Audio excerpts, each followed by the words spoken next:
wiwitane nyingkar nyingkol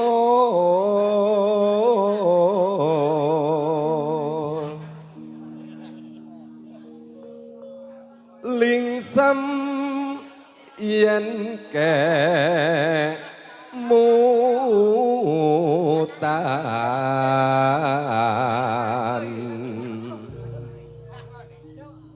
lelampahan kang kauri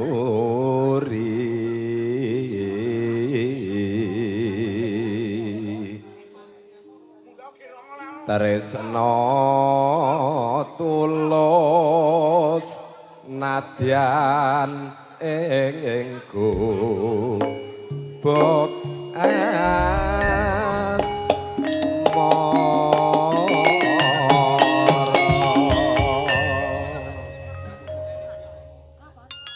yen liwat aku kelingan gubuk kae biyen tak goleren ing cagak kebak tulisan warna abang tondo isih prawan jenenge gubuk asmara biyen nate tak nggo andum tresno tanpa bantal tanpa kloso ke taman asmara gubuk kae nyimpen wati nganti besok ora bakal lali gubuk kae kebak crita tengah wengi nganti gagatrina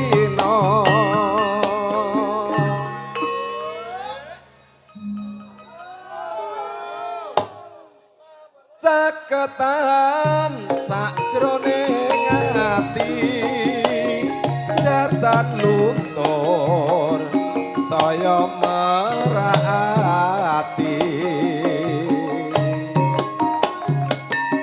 aku inerwa mergo leren ing gubuk asmara monggo Pak Agus.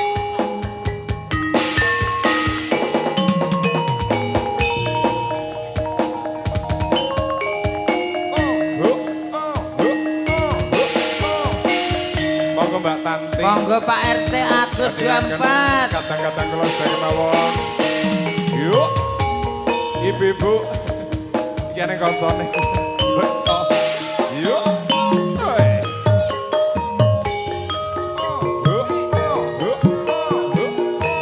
Yen liwat aku kelingan gubuk kae biyen tak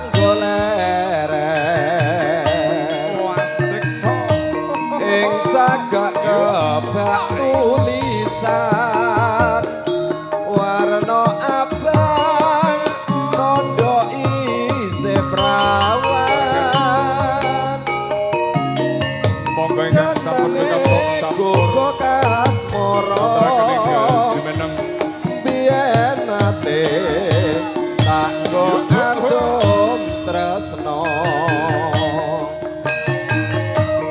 tanpa bantal tanpa kloso kapale kunjuk ingkang sampun ketepuk sampun ke taman asmara gubuk kae nyimpen wati monggo Mas Kamu besok ora bakal Pak Soim Sugarawuh saking Laladan Kerdani gubuk kae kebak crita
wayah wengi teko mikir lelakon jaman semono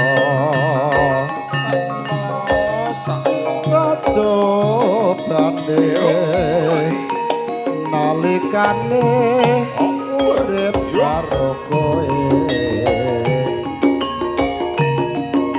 kinari sing pasti kudu pisah wong sing tak tresnani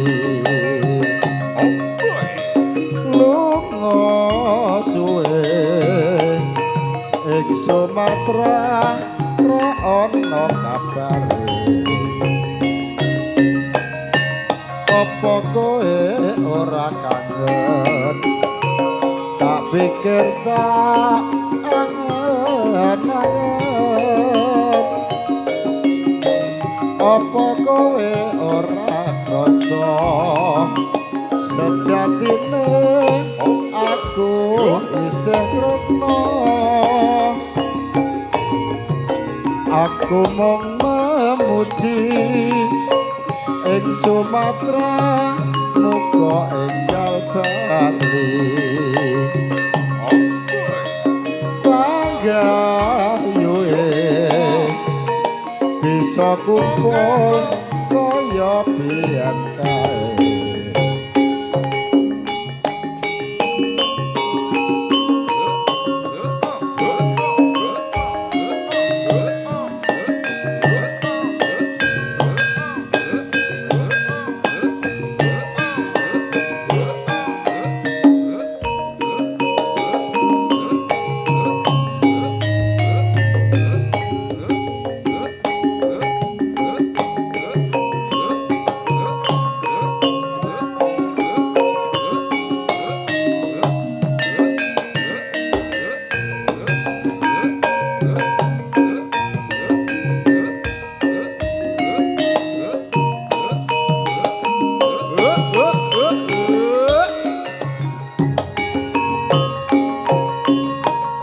Sumirat kuning sumunar Surya wanci sore ing terminal Blitar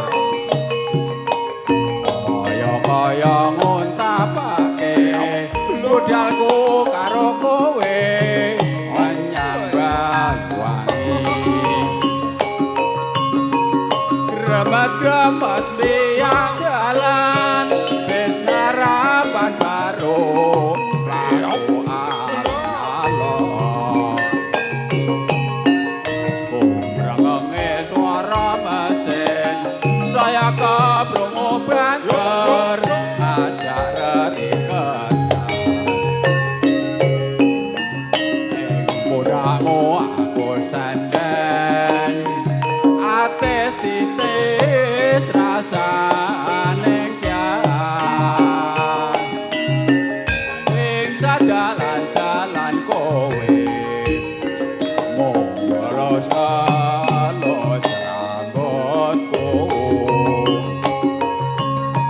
alat barat dan kumitir minangka saksine aku lan kowe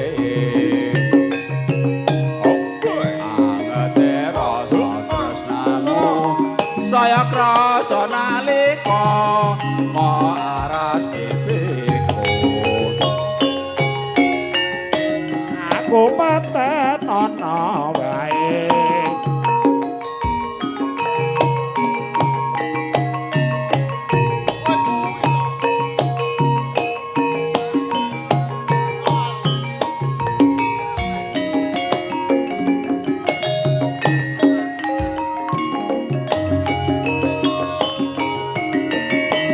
Tatune atiku iki mung sliramu